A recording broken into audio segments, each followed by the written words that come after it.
ही हुआ। सोमवार से लेकर रविवार तक कितना हुआ? 7 दिन।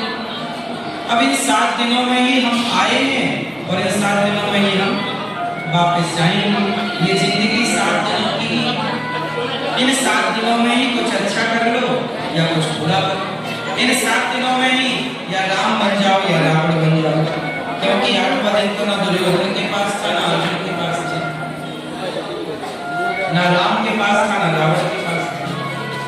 दिन 7 ही है, महीना 12 ही है, एक पुरुषोत्तम 3 में 1 वर्ष।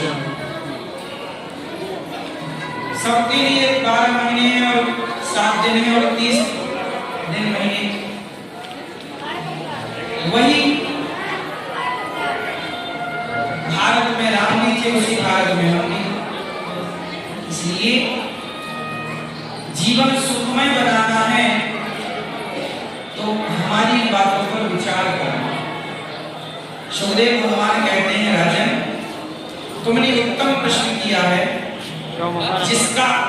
जिसकी मृत्यु से प्रयास नहीं हो उसे कुछ कार्य कर लेने चाहिए। क्या करना चाहिए? अच्छा आप बताओ, हम सबको ही तो जल्दी मरना। आप लोगों की आयु बढ़ रही है या घट रही है? हम सबकी उम्र चली जा रही है। उम्र धीरे धीरे चली गई, लड़कपन चला गया, जवानी चली गई, बुढ़ापा आया। और जब बुढ़ापा आया तो बुढ़ापे में जब अक्कल आई तब तक शरीर ने काम करना छोड़ दिया।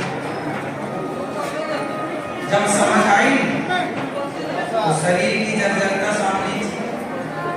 जो समय हम अच्छे से व्यतीत कर सकते हैं आपके साथ हंसते मुस्कुराते, उस समय में हम आपसे झगड़ा क्यों करें?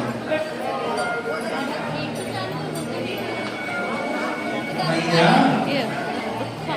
समझ में आ रही मेरी माँ? तो पंचायती भैया देखो 4 दिशाओं में, चारों दिशाओं में खड़े, मस्त प्रपंच चल रहा है। जय हो प्रपंची भाई साहब, ठीक है, हो गया प्रपंच। बैठो बेटा, बैठ जाओ। कथा को बैठकर सुनना चाहिए। धर्मशास्त्र की बातें खड़े होके सुनने से वृक्ष की योनि मिलती है।